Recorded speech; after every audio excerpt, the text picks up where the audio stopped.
এই পিকটা হলো আমাদের কুম্ভমেলা যাওয়ার সময় প্রথম পিক হাওড়াতে। তার আগে কোনো ভিডিও দিতে পারিনি বা কোনো পিকও তুলতে পারিনি, সময় হয়নি। আর তারপর যখন হাওড়াতে পৌঁছাই তার ভিতর আমাদের ট্রেনটাও ঢুকে যায়। সন্ধ্যের দিকে ট্রেন ছিল আমাদের। তারপর আমরা ট্রেনে উঠে পড়ি। ট্রেনে উঠে এতটা পরিমাণ ভিড় দেখে তো মাথা খারাপ হয়ে গেল। ঠিকঠাক বসার সিটটাও পাইনি। তারপর যেটুকু বসতে পেরেছি তার ভিতরে ফোনটা বের করে কোনো ভিডিও নিতে পারিনি, পিক তুলতে পারিনি, কিছুই পারিনি। তারপর সারা রাত ট্রেন চলে। যখন সকাল হতে থাকে তখন থেকে দেখি বিভিন্ন স্টেশনে বিভিন্ন লোক নামতে থাকে কিছু কিছু করে। তখন একটু ফাঁকা হয় ট্রেনটা। তারপর আমি ট্রেনের জানালার সিট পাই একটু পাশে। তখন থেকে আমার শুরু হয় একটু ভিডিও নেওয়া, একটু ছবি তোলা। তা এটা প্রয়াগরাজ জংশনে নামার ঠিক আগেই, আমাদের কুম্ভমেলা যেতে হলে প্রয়াগরাজ জংশনে নামতে হতো। তার জন্য আমরা যখন নামবো তার ঠিক আগেই দেখলাম এই নদীটা পড়ে বোধহয়, আমার যতদূর মনে পড়ে এখন। এবার এই নদীটা থেকেই আমার শুরু ফুটেজ নেওয়া। তারপর ট্রেন চলতে থাকে। লাস্ট ফিনিশিং আমরা এসে নামি প্রয়াগরাজ জংশনে। তারপর স্টেশনে নেমে আমরা স্টেশনের বাইরে আসি। স্টেশনে দেখলাম প্রচণ্ড বড়, খুবই বড়। একটা দূর এসে আমাদের কি করতে হয়, আমরা যদি কুম্ভমেলা যেতে চাই তাহলে আমাদেরকে কী করতে হলো, কোনো একটা গাড়ি নিতে হতো। তার জন্য আমরা বাইক নিলাম দুটো। বাইকে আমাদের এক একজনের 200 টাকা করে নিয়েছে। আমরা এক একটা বাইকে দুজন করেই গেছি, তো দুজনের মোট 400 টাকা করে নিয়েছে এক একটা বাইকে। তো আমাদের 1 কিলোমিটার আগে ছেড়ে দেবে বলেছে, কুম্ভমেলার 1 কিলোমিটার আগে। কারণ ওনারা এতটা ভিড় হয়েছে যার জন্য যেতে পারবেন না ভেতরে, তাই আমাদেরকে নামিয়ে দিল বাইকে করে। তারপর ওখান থেকে আমাদের আবার 1 কিলোমিটার ভেতরে হেঁটে যেতে হতো। তারপর শুরু হলো কুম্ভমেলার মেলার যে গেটগুলো প্রথমত সেগুলো শুরু হলো। এখান থেকে শুরু হলো কুম্ভমেলা শুরু। শুরু বলতে এখান থেকেই যতটা ভিড় দেখতে পাচ্ছি, ভেতরে কী হবে বুঝতে পারিনি তখন, যে এখানেই এত ভেতরে কী হবে। তারপরে আস্তে আস্তে যখন হেঁটে যাচ্ছি মনে হচ্ছে আর কতটা দূর কষ্ট হচ্ছে। তারপরে ভেতরে আর একটা আনন্দ ছিল, আমি এই কুম্ভমেলা যাওয়ার জন্য যে এতটা কাঠখড় পুড়িয়েছি বাড়িতে বসে, কি বলবো। রীতিমতন বাড়িতে সবার সাথে গন্ডগোল ঝামেলা অনেক কিছু করেছি, খাওয়া দাওয়া বন্ধ করে এটা যাওয়ার জন্য। কেন জন্য আমাকে কোথাও এতটা টানেনি কোনো দিন কোনো জায়গায় যাওয়ার জন্য, ঘুরতে যাওয়ার জন্য। কিন্তু এখানে প্রচণ্ডভাবে টেনেছে আমাকে, আমাকে যেতেই হবে যেভাবেই হোক। আমি এমন কোনো মানুষকে বলিনি আমার সাথে যাওয়ার জন্য, আমি একা তো আর যেতে পারবো না। তার কারণে লাস্ট ফিনিশিং আমি যেতে পারলাম বাড়ির লোক নিয়ে।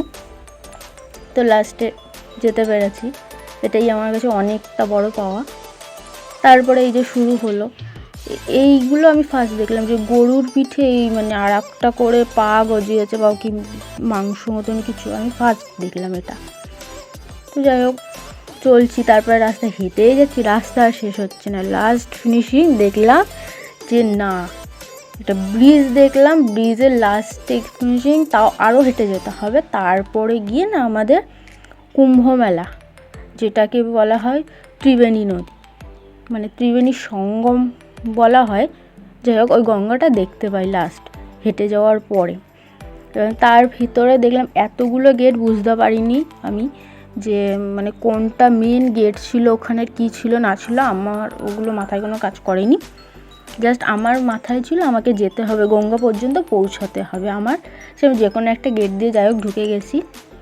কুম্ভমেলায় ঢোকার পর এত লোক কি বলবো, আমার দেখে মাথা খারাপ হয়ে গেছে। যে এত লোক কোথায় ছিল দেশে, কোথায় থাকে এই লোকগুলো। আমিও তাদের ভিতরে পড়ি, আমিও গেছি, লোকে আমাকেও দেখে ভেবেছে যে এই লোকগুলো কোথার থেকে এসে বা কিছু। গঙ্গাকে পুজো দেওয়া, স্নান করা, আমার সাথে আমার মা মাসি গিয়েছিলো, তাদের স্নান কমপ্লিট হলো, পুজো দিলাম, কিছু ছবি তুললাম।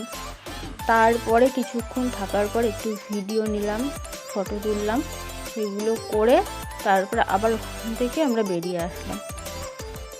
কারণ আমাদের এরকমই প্ল্যান ছিল যে আমরা জাস্ট স্নানের জন্য যাব, স্নান করব, স্নান হয়ে গেলে আবার বেরিয়ে আসবো। আমাদের অন্য কোনো জায়গায় ঘোরারও প্ল্যান ছিল না, কিছু ছিল না। তো আমরা স্নান করে লাস্ট বেরিয়ে আসি ওখান থেকে। এবার ওখান থেকে বাইরে বেরোনোর পর মানে কিছুটা এগিয়ে এসে দেখলাম কিছু খাবার দাবারের জিনিস বসেছে ওখানে। আমি এই ফার্স্ট দেখলাম ওখানে এই মানে এতটা পাতলা চিড়ে, ওটা যেরকম পাতলা সেরকম বড়। আর এইগুলো ফার্স্ট দেখলাম যে নকুলদানা, আমরা ঠাকুর প্রসাদ হিসাবে যেগুলো ইউজ করি ঠাকুরকে দিই, নকুলদানা মানে এই খুব ছোটো ছোটো মানে ওগুলো মানে আমরা সাধারণ যেগুলো দিয়ে থাকি তার থেকে খুবই ছোটো। আমি প্রথম দেখলাম ওগুলো। ওখানের মুড়িগুলোও দেখতে একটা অন্যরকম, মানে সব কিছু কেমন আমার কাছে কেমন লাগলো, অন্যরকম চিড়ে মুড়ি ওগুলো।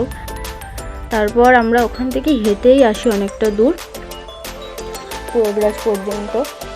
দূর পর্যন্ত হেঁটে আসিনি আমরা, তারপরে আবার একটু বাইক নিয়েছিলাম, কিছুটা রাস্তা আর কিছুটা রাস্তা হেঁটে এসেছিলাম। হেঁটে আসার পর একটা মন্দির পাইনি, আমার কাছে বাড়ির থেকে আমি নিয়ে গেছিলাম কিছু ফল ফুল মানে পুজো দেওয়ার জন্য। আমরা যদি কোনো মন্দির পাই, শিব ঠাকুর পাই, তাহলে আমরা ওখানে পুজোই দিয়ে দেবো। কারণ আমরা গেছিলাম শিবরাত্রির দিন। শিবরাত্রির দিন যাওয়ার মানে ওটাই ছিল লাস্ট ডে আমাদের কাছে যাওয়ার জন্য, কুম্ভমেলায় যাওয়ার জন্য। কারণ ওই দিন ছাড়া আর দিন তারপরে আর ছিল না। আমরা 2 থেকে 3 দিনের ভিতর এই প্ল্যান করেছি যাওয়ার জন্য। তো হঠাৎ করে মনে হচ্ছে হঠাৎ করেই চলে গেছি। যাই হোক, এবার তারপরে লাস্ট ফিনিশে একটা মন্দির পাই, মন্দিরে সেটা আমরা সন্ধ্যাবেলা পাই। তারপরে মন্দিরে যাওয়া, মন্দিরে বাবার মাথায় জল ঢালা, পুজো দেওয়া, সব কিছু করলাম আমরা সবাই মিলে। আমাদের কাছে যা যা ছিল ফুল বেল যাই হোক সব কিছু দিয়েছি, দুধ গঙ্গা জল দেওয়ার পরে ওখান থেকে আবার হেঁটে হেঁটে আমরা কিছুটা হেঁটে এসে তারপরে একটা বাইক নিই, বাইকে করে তারপরে আমরা প্রয়াগরাজ স্টেশনে এসে পৌঁছাই শেষ পর্যন্ত। তারপর আর কোনো ভিডিও আমার নেওয়া হয়নি। তারপর আমরা ট্রেনে ছিলাম সারা রাত। এবার সকাল হয় আর যতগুলো স্টেশন এসছে ততগুলো স্টেশনে পালে খেয়ে গেছি। আমি লাইফে কোনোদিন বাড়িতে পাকা পেঁপে খাইনি। আর আমার ওখানে স্টেশনে ওই মানে ওইভাবে খোলাভাবে বিক্রি হচ্ছে, ওই পেঁপে দেখে আমার খেতে শুরু করেছে। কারণ রঙটাই এত সুন্দর ছিল, কি সুন্দর করে কেটে রেখেছে। অত বড় পেঁপে দেখে আমার খুব খেতে ইচ্ছা করেছে। ওই সকালবেলা খালি পেটে আমি পেঁপে খেয়েছি। কিন্তু পেঁপেটা খুব সুন্দর ছিল, মিষ্টি ছিল, খুব মানে আনন্দ করে খেয়েছি। আমি যেটা বাড়িতে খাই সেটা ওখানে আনন্দ করে বাইরে আমি খেয়েছি। পেঁপের রঙটা দারুণ ছিল আমার কাছে, একটু বিট নুন ছড়িয়ে দিয়েছিল, দারুণ লেগেছে আমার কাছে। এবার পেঁপেটা খাওয়ার পর আবার ট্রেনে তো আমি আসি, পুরো মানে 4 ঘন্টা লেট ছিল আমার ট্রেনটা।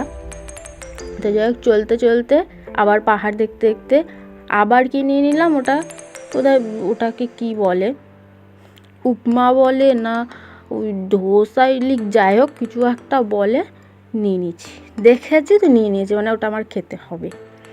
ওটা নিলাম, মানে কি বলবো, খেতে মনে হচ্ছে 2 দিনের বাসি মানে নষ্ট হয়ে যাওয়া খাবার। টক মানে কি বলবো যাচ্ছে তাই, লবণ মানে কী ছিল ওটা আমি নিজেও জানি না।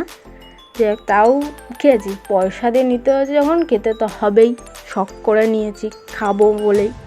তো লাস্ট মিনিট খেয়ে নিলাম। খেয়ে আবার পাহাড় দেখতে দেখতে গল্প করতে করতে ট্রেনে বেশ ভালোই দিব্যি আসছি। আস্তে আস্তে আবার ওই পাহাড় টিলা দেখলাম আর ভিডিও করতে করতে এসেছি। তার ভিতর আবার কি খেয়ে নিলাম, আবার খাবার জোগাড় হলো, কি না চিপস, তারপরে মুড়ি চানাচুর সাথে নিয়ে গেছিলাম, চিড়া নিয়ে গেছিলাম, বিস্কিট নিয়ে গেছিলাম, এগুলো সব নিয়ে গেছিলো মা মাসিমেরা, সেগুলো বের করেছে। কোথায় পপকর্ন, কোথায় ছোলা, তারপরে ডালমুট, তারপরে বাদাম, তারপর মানে ইত্যাদি ইত্যাদি খাবার। মানে তারপরে ওই যে সবুজ মটর যেগুলোকে বলা হয় ট্রেনে বিক্রি হয়, ওই লজেন্স, মানে কি না খাইনি এমন। এইগুলো খেতে খেতে তারপরে লাস্ট ফিনিশিং অর্ধেক রাস্তা এসেছি, বর্ধমানের আগে কিছুটা রাস্তা এসেছি। ও ভগবান, তারপর ট্রেন ক্যান্সেল হয়ে গেলো। মানে চলতি ট্রেন ক্যান্সেল হয়ে যায় কী করে সেটাই বুঝিনি। তো যাই হোক সেই ট্রেনটা চেঞ্জ করে আর একটা ট্রেন নিলাম বর্ধমান পর্যন্ত এসে, ওখান থেকে আবার আমাদের আর একটা ট্রেন নিতে হলো আমাদের হাওড়া পৌঁছানোর জন্য। সেখান থেকে আবার কি কিনলাম না, সীতাভোগ আর মিহিদানা, বর্ধমানে বলা হয় এই সীতাভোগ মিহিদানা, এগুলো নিয়ে হল, ওগুলো খেতে হবে। ওই দিয়ে কী করলাম, ট্রেনে বসে পেপারের ভিতর মুড়ির যে প্যাকেটটা ছিল ওর ভিতরেই ওইগুলো মিশিয়েছি, মিহিদানা মিশিয়ে চামচ দিয়ে খেয়ে নিয়েছি। মানে খেতে হবে, সারাদিনে কোনো খাবার পাইনি তেমনভাবে, ভাত বলো কিছু বলো না, স্নান করা না খাওয়া না, ট্রেনের ভিতর ঘুমও হয় না ঠিক করে, মানে কিছু তো খেতে হবে, পেটে জোর না থাকলে কোনো কাজ হবে না, বাড়ি পৌঁছাতে পারবো না। তারপর প্রায় রাত 10টা বেজে গেছে আমাদের হাওড়া পৌঁছাতে।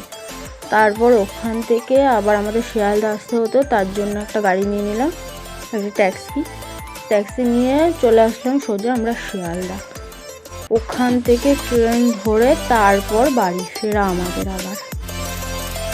মানে এই ছিল আমার কুম্ভ মেলায় যাওয়ার জার্নি।